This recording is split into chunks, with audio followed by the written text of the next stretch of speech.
असम के गोलाघाट में रहने वाली पौरिष्मिता जब अपने कॉलेज में पढ़ रही थी, इनफैक्ट वो ग्रेजुएशन ही कर रही थी, उस दौरान उसके साथ कुछ अजीब सी घटनाएं होनी शुरू होती हैं। अचानक से उनको एक लड़की की अपीयरेंस फील होनी शुरू होती है जिसका चेहरा बहुत रियल था, लेकिन उन्होंने इतना ज्यादा उसको देखा नहीं था। इसके अलावा इस कॉलेज में एक जान पहले ही जा चुकी थी और शायद दूसरा नंबर पौरिष्मिता का था। जिस तरह की चीजें उसके साथ हो रही थी पैरानॉर्मल एंगल की वजह से।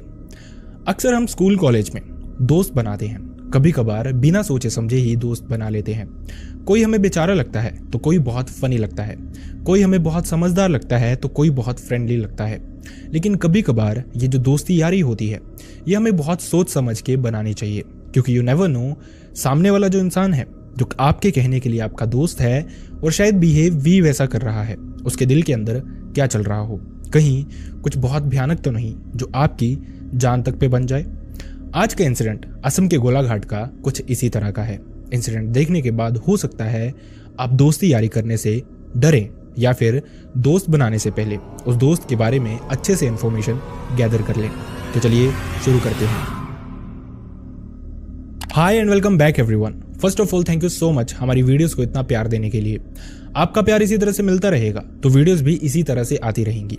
अगर आपको वीडियोस पसंद आती हैं तो वीडियोस को हाइप करना ना भूलें, चैनल को सब्सक्राइब करके बेल आइकन प्रेस करना बिल्कुल भी ना भूलें। साथ ही आप कमेंट सेक्शन में अपनी सिटी, स्टेट या फिर कंट्री का नाम बता सकते हैं जिससे हमें मोटिवेशन मिलती है। साथ ही अपने सजेशंस भी आप कमेंट सेक्शन में हमें बता सकते हैं। अपना इंसिडेंट आप कैसे शेयर कर सकते हैं ये आपको वीडियो के एंड में जानने को मिलेगा। अब बढ़ते हैं इंसिडेंट की तरफ। पौरिष्मिता ने बताया 2018-19 के अराउंड जब वो हाई स्कूल से पास आउट हुई थी, उसके बाद उनके दिमाग में बहुत सारे ऐसे कॉलेजेस थे जहां पे वो एडमिशन लेना चाहती थी। अभी उनका रिसर्च वर्क चल ही रहा था कि इसी दौरान कोविड धीरे धीरे पनपना शुरू हो गया था, जिसके चलते बहुत सारी रिस्ट्रिक्शंस आनी शुरू हो गई थी। पौरिष्मिता की फैमिली को भी लगता है कि अगर बेटी को दूर भेजा तो हो सकता है वो कहीं दूर फंस जाए। इसी के चलते घर के पास ही एक कॉलेज था उन्हीं के अपने डिस्ट्रिक्ट में जहां पे पौरिष्मिता को एडमिशन दिलाई जाती है। यह एडमिशन थी बीए ग्रेजुएशन के लिए। जैसे ही एडमिशन होती है उसके बाद पौरिष्मिता इस कॉलेज में धीरे धीरे सेटल डाउन होने लगती है। अभी कोई उसका नया दोस्त नहीं बना था। वो जा रही थी, सारे टीचर्स को भी नहीं जानती थी। इनफैक्ट अभी तक क्लासरूम्स का भी अच्छे से खुलासा हुआ नहीं था। लेकिन इसी दौरान एक बहुत बुरा समय आता है। यह समय था कोविड का और उसके लॉकडाउन का। पौरिष्मिता ने बताया लॉकडाउन होने के बाद कॉलेज की ऑफलाइन क्लासेस बंद हो गई थी, क्लासेस सिर्फ ऑनलाइन ही लग रही थी। लेकिन इस सब के दौरान मतलब जितना टाइम पौरिष्मिता कॉलेज गई थी उसने एक लड़की को नोटिस किया था। इस लड़की की जो अपीयरेंस थी वो बहुत अजीब सी थी, मतलब बाकी सब के सब स्टूडेंट से एकदम डिफरेंट थी। इस तरह से डिफरेंट कि वो बहुत क्यूरियस थी उसके बारे में जानने के लिए कि आखिरकार इसका माइंडसेट किस तरह का है, आखिरकार ये इस तरह की है क्यों। लेकिन इससे पहले वो कुछ भी जान पाए, इनफैक्ट इस लड़की का नाम तक जान पाए, ये लॉकडाउन लग गया था, जिसके बाद कुछ टाइम तक ऑनलाइन क्लासेस ही लगती हैं। पौरिष्मिता ने भी ऑनलाइन क्लासेस अटेंड की, लेकिन फॉर्चुनेटली आफ्टर अ वाइल ये जो क्लासेस थी ये ऑफलाइन शुरू हुई। पौरिष्मिता फिर से कॉलेज आती है और वहां पे वो फिर से उसी लड़की को नोटिस करती है। अब इस लड़की की मैं आपको थोड़ी सी अपीयरेंस बताना चाहूंगा, किस तरह की वो बन के रहती थी और क्यों वो डिफरेंट थी। ये वो जमाना था जब सब मॉडर्न होते हैं, वेस्टर्न क्लोथिंग्स, वेस्टर्न स्टाइल, इन सब को लोग फॉलो कर रहे हैं, स्पेशली नॉर्थ ईस्ट में। इसी के चलते पौरिष्मिता ने बताया बहुत सारी स्टूडेंट्स थी जो अपने बाल स्ट्रेट करवाती थी, वेस्टर्न ड्रेसेस पहनती थी और बालों को हाईलाइट भी करवाते थे, मेकअप भी करते थे। लेकिन इन सबसे उल्टी ये जो लड़की थी ये सूट पहन के आती थी और वो भी ओल्ड स्कूल टाइप का। इसके अलावा वो एक पोनीटेल किया करती थी और उसमें भी पूजा वाला फूल लगा के आया करती थी, बिंदी लगा के आती थी और ऐसा लगता था कि कोई 90s की लड़की आ रही है कॉलेज में। मतलब कि उनके हिसाब से ये एक बहनजी टाइप की लड़की थी जिसका कोई भी दोस्त नहीं बनना चाहता, क्योंकि इस तरह के लोग शायद कूल नहीं होते, लेकिन उनकी फितरत भी अच्छी हो सकती है। इस तरह के लोग दिल से अक्सर बहुत अच्छे होते हैं, सब नहीं लेकिन कुछ। पौरिष्मिता की ये क्यूरियोसिटी बढ़ती जा रही थी डे बाय डे। जिस तरह से वो देखती थी कि ये जो लड़की थी अकेली ही आती है, अकेले ही डेस्क पे बैठती है, चुपचाप बैठी रहती है, अपने अटेंडेंस के सिवा उसके मुंह से एक भी वर्ड नहीं निकलता था। कोई बात भी करना चाहे तो बहुत लिमिटेड सी बात करती थी, इसके अलावा मुंह तक नहीं खोलती थी।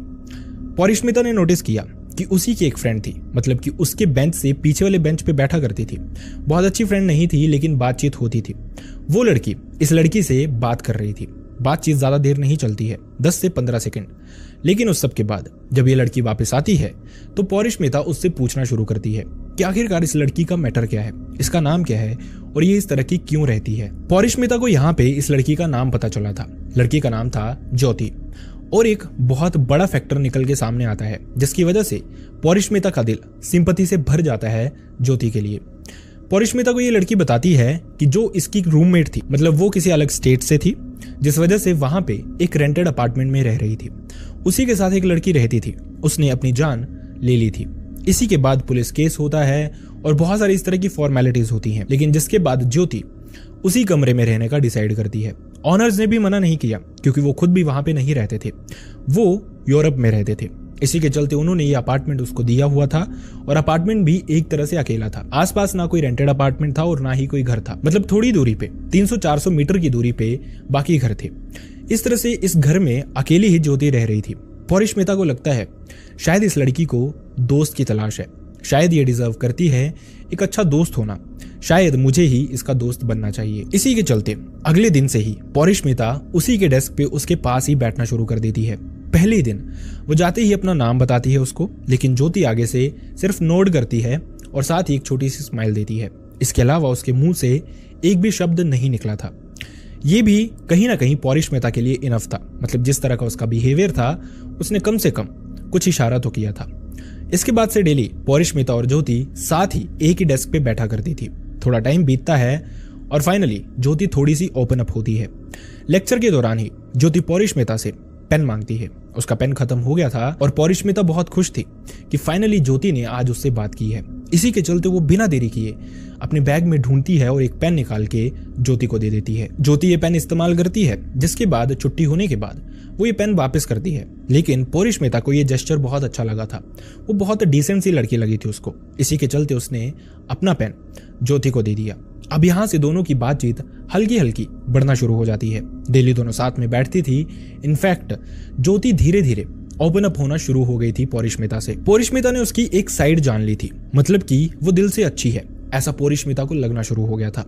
लेकिन उसका जो ख्यालात हैं वो काफी पुराने हैं। इसी के चलते ज्यादा उसके दोस्त हैं नहीं, लेकिन वो उसकी दोस्त बनेगी और उसको सुधारेगी। यही सब कुछ चलना शुरू हो जाता है। क्लासेस लग रही थी और दूसरी तरफ जो ज्योति थी पौरिष्मिता के लिए बहुत सारी चीजें लेके आती थी अपने अपार्टमेंट से। कभी खीर तो कभी हलवा, कभी मैगी, इस तरह की बहुत सारी चीजें वो अक्सर पौरिष्मिता के लिए लेके आती थी। पौरिष्मिता भी खुशी से खाती थी और उसको सब बहुत टेस्टी भी लगता था। इसी तरह से चीजें प्रोसीड होनी शुरू होती हैं, लेकिन पौरिष्मिता के साथ कुछ और अजीब होना शुरू हो जाता है। उसने बताया कि कभी कभार जब वो सोती थी अपने कमरे में अकेले, लाइट बंद करती थी तो उसको एक अजीब सी अपीयरेंस फील होनी शुरू हो जाती थी। उसको ऐसा लगता है कोई उसको घूर रहा है। एक अजीब सा सपना आता था जिसमें एक लड़की उसका गला दबा रही होती थी और इस समय उसको सांस भी नहीं आ रही होती थी। शायद बहुत सारे लोगों को लगे ये स्लीप पैरालिसिस का फैक्टर था, लेकिन पौरिष्मिता ने बताया इस तरह का उनके साथ कुछ हुआ नहीं था पास्ट में। ये पहली बार एक्सपीरियंस था और वो जानती थी कि ये स्लीप पैरालिसिस नहीं हो सकता, कुछ और फैक्टर है, कुछ और चीज है। क्योंकि जब वो जागी भी होती थी इस दौरान भी उनको एक अजीब सी प्रेजेंस महसूस होती थी। एक और भयानक इंसिडेंट होता है पौरिष्मिता के साथ। जब वो रात को सो रही थी, अचानक से उनको लगता है कि जो ब्लैंकेट उन्होंने लिया है वो पूरी तरह से गीला हो चुका है, मतलब उसमें से पानी रिस रहा है। वो समझ नहीं पा रही थी। अपने कमरे के अंदर थी, कमरा पूरी तरह से बंद था, ना बाहर बारिश थी और ओस भी इतनी ज्यादा नहीं थी। इसके अलावा पौरिष्मिता का दरवाजा अंदर से लॉक्ड था। आखिरकार ये कैसे पॉसिबल हो सकता था? पौरिष्मिता को बहुत ठंड लगती है और उसके लिए ये सारा एक्सपीरियंस बहुत भयानक था। वो अपना ब्लैंकेट उठाती है, उसको फेंकती है और अपने पेरेंट्स के कमरे में भागती है, जहां से उसके पेरेंट्स उसके साथ आते हैं, ये सारी बातें सुनते हैं। वो देख पा रहे थे कि पौरिष्मिता बहुत बुरी तरह से डरी है। इसी के चलते विश्वास तो उनको भी नहीं हो रहा था, लेकिन अपनी बेटी की बात पहली बार इस तरह से कुछ उन्होंने सुना था। इसी के चलते वो उस पर यकीन करते हैं, उसके कमरे में भागते हैं। भाग के पहुंचते हैं, देखते हैं ब्लैंकेट पूरी तरह से सूखा था। ये सारा पौरिष्मिता का वहम था, लेकिन इस तरह का वहम किसी भी नॉर्मल इंसान को नहीं आता है। पॉसिबल था कि कुछ ना कुछ पैरानॉर्मल एंगल जरूर था। अब एक तरफ ज्योति और पौरिष्मिता कॉलेज में साथ में रह रही थी और वहीं दूसरी तरफ पौरिष्मिता के साथ घर पे कुछ अजीब सी चीजें हो रही थी। अब ये चीजें वो ज्योति से शेयर नहीं कर पा रही थी। दोस्ती तो हो गई थी, लेकिन कहीं ना कहीं एक हेजिटेशन सी थी पौरिष्मिता के दिमाग में। लेकिन इसके बाद चीजें और भी ज्यादा अजीब होनी शुरू होती हैं। पौरिष्मिता ने बताया कि अपनी ग्रेजुएशन के दौरान ही वो अलग अलग एग्जाम्स भी भरना शुरू कर देती है, जिसके चलते बहुत सारी आसपास की शॉप्स में उसका जाना होता था। उसने पासपोर्ट साइज फोटोज भी क्लिक करवाए थे बहुत सारे। इसी में से जब वो डॉक्यूमेंटेशंस पे ये फोटोज लगाती है तो जो ज्योति थी वो पौरिष्मिता की एक फोटो अपने पास रख लेती है। अब ये नॉर्मल सी बात है, बहुत सारे दोस्तों में, यारों में इस तरह की चीजें होती हैं कि अक्सर वो अपने दोस्तों की फोटोज अपने पास रखते हैं। ज्योति ने भी ऐसा किया था। पौरिष्मिता के पास फोटोज एक्स्ट्रा थी, इसलिए उसने भी कुछ नहीं कहा। इनफैक्ट उसको खुशी हुई थी कि उसकी दोस्त इतनी अच्छी होनी शुरू हो गई है कि वो उसकी फोटोज रख रही है अपनी मेमोरीज के लिए। वो इतना प्यार करती है पौरिष्मिता से, लेकिन शायद सच्चाई कुछ और ही थी। अब ये इंसिडेंट होने के बाद पौरिष्मिता के साथ चीजें और भी अजीब होनी शुरू हो जाती हैं। पौरिष्मिता को लिटरली अपने सपने में एक अजीब सी लड़की दिखाई देती थी, ऐसी लड़की जो उसने अपनी जिंदगी में कभी भी नहीं देखी थी, लेकिन अपीयरेंस उसकी बहुत ही ज्यादा रियलिस्टिक लगती थी। आखिरकार वो क्यों उसको दिखाई दे रही थी, यही पौरिष्मिता नहीं जानती थी। ये सब कुछ इसी तरह से चलता रहता है, लेकिन पौरिष्मिता अपनी फैमिली में ये सारी चीजें शेयर नहीं करती। उसको लग रहा था कोई और एंगल हो सकता है। पहले भी उसने अपनी फैमिली को बुलाया था ब्लैंकेट गीला होने पे, लेकिन ऐसा कुछ भी था नहीं। फैमिली वाले शायद उसका फिर से मजाक उड़ाएंगे, उसको किसी तरह की मेडिकेशन पे ले जाएंगे, या फिर उसको कहीं स्ट्रेस या फिर एंजाइटी होनी तो नहीं शुरू हो गई।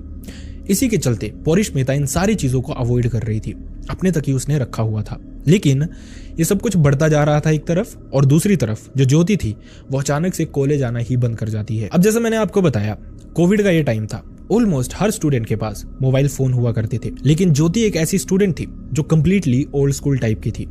मतलब उसके पास ना फोन था, ना ही कुछ इस तरह का था जिससे डायरेक्ट कॉन्टेक्ट किया जा सके ज्योति से पौरिष्मिता के द्वारा। इसी के चलते जब 2 से 3 दिन हो जाते हैं, ज्योति से कोई कॉन्टेक्ट नहीं हो पाता और पौरिष्मिता बहुत ही ज्यादा परेशान हो गई थी, तो उसको कहीं ना कहीं इन दोनों चीजों में सिमिलैरिटी लगना शुरू हो जाती है। पूजा पाठ में पौरिष्मिता का बहुत ध्यान रहता है, और ऐसा माना जाता है जो लोग बहुत पूजा पाठ करते हैं, जो लोग बहुत डिवोशनल होते हैं, चाहे किसी भी धर्म के क्यों ना हो, उनको ये चीजें कम इफेक्ट करती हैं। मतलब कहीं ना कहीं भगवान उनको सहारा देते हैं, कहीं ना कहीं भगवान उनकी हेल्प करते हैं। ऐसा ही शायद पौरिष्मिता के साथ भी हो रहा था। उनको कहीं ना कहीं एक एंगल लगना शुरू होता है कि ये दोनों चीजें रिलेटेबल हो सकती हैं। जब कुछ दिन ज्योति नहीं आती है, कहीं से भी उसका कुछ पता नहीं चलता है, तो पौरिष्मिता डिसाइड करती है ज्योति के अपार्टमेंट में जाने का। अब अपार्टमेंट के बारे में पौरिष्मिता को सब कुछ पता था, क्योंकि कभी कभार वो वहीं से होके अपने अपार्टमेंट जाया करती थी। दोनों बातें करती हुई जाती थी, और वो जानती थी ज्योति कौन से अपार्टमेंट में रहती है, और वो अपार्टमेंट वहां पे, जैसा मैंने आपको बताया, अकेला ही था। पौरिष्मिता बिना देरी किए छुट्टी होते ही कॉलेज से इस अपार्टमेंट में जाती है। अपार्टमेंट का दरवाजा बंद, लेकिन वो बाहर से आवाज लगाना शुरू करती है ज्योति को। बार बार आवाज लगाने के बावजूद अंदर से कोई जवाब नहीं आता। ये चीज और भी ज्यादा परेशान कर देती है पौरिष्मिता को।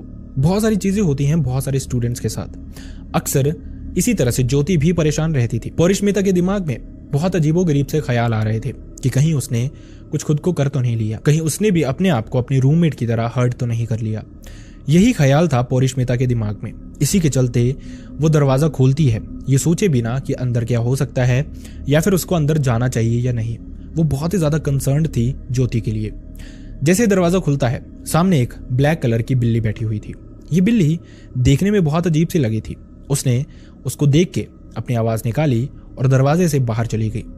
एटमॉस्फेयर बहुत नेगेटिव था कमरे का। ऐसा माना जाता है कि कहीं भी अगर कोई नेगेटिव एंटिटी होगी, कुछ नेगेटिव हो रहा होगा, तो वहां की अपीयरेंस समझ के ही इंसान पता लगा सकता है कि वहां पे कुछ ना कुछ इस तरह का है जो कि बहुत बुरी तरह से नेगेटिव है। या फिर कभी कभार कुछ लोग होते हैं जिनका ऑरा इतना स्ट्रांग होता है कि वो इस तरह की चीजें झट से महसूस कर लेते हैं। पौरिष्मिता के साथ भी इसी तरह का था। ये सब कुछ डराने वाला था। पौरिष्मिता नहीं जानती थी कि आखिरकार इस सब का मैटर है क्या, लेकिन जो कुछ भी था बहुत भयानक था। पौरिष्मिता आसपास देखती है, बहुत सारी उसको ऐसी सस्पिशियस चीजें मिलती हैं जिनको देख के ऐसा लग रहा था कि शायद ज्योति कहीं ना कहीं तांत्रिक क्रियाएं, ब्लैक मैजिक या फिर भूत प्रेत इन चीजों में इन्वॉल्व थी, और इसी के चलते शायद वो इस तरह से परेशान रहती थी। ऐसा माना जाता है कि कोई भी इंसान हो जिन्होंने भूत प्रेतों की सिद्धियां की हों, जो कहीं ना कहीं तंत्र विद्याएं जानते हों, वो इसी तरह से परेशान रहते हैं। अकेले रहना उनको पसंद होता है, या फिर कुछ लोग इस तरह के होते हैं जिन्होंने शैतान को, भूत को, प्रेत को सिद्ध किया होता है। वो अक्सर उनको परेशान करते रहते हैं, क्योंकि ऐसी चीजों को कोई ना कोई काम चाहिए होता है, और अगर काम ना मिले तो जिस इंसान ने उनकी सिद्धि की हुई होती है उन्हीं को परेशान करना शुरू कर देती हैं। पौरिष्मिता को लग रहा था कहीं ज्योति के साथ भी ऐसा ही तो नहीं है। ये सब कुछ देखते देखते वो अचानक से ज्योति के बेडरूम में पहुंचती है, जो कि उसको लग रहा था बेडरूम है, क्योंकि बाहर का जो एरिया था वहां पे किसी भी तरह का बिस्तर नहीं था। अंदर एक बिस्तर था और ज्योति की बहुत सारी चीजें थी। क्लियर हो रहा था कि यही ज्योति का बेडरूम होगा। और इसी बेडरूम में एक अलमीरा थी। अलमीरा पे बाहर शीशा लगा हुआ था, जिसके अंदर बहुत सारी अपनी दिखाने वाली चीजें रखी जाती हैं, जैसे किसी तरह की ट्रॉफीज, किसी तरह की सर्टिफिकेशन या फिर कोई गिफ्ट जो बहुत ही ज्यादा एक्सपेंसिव हो। लेकिन इस अलमारी के अंदर जो पौरिष्मिता को देखने को मिलता है वो उसके होश उड़ा देता है। उसको दिखाई देता है एक दिया जो कि बुझ चुका था, लेकिन अभी भी वो गर्म लग रहा था। उसमें से धुआं निकल रहा था। ऐसा लग रहा था कि इसको बुझे हुए थोड़ा टाइम ही हुआ है।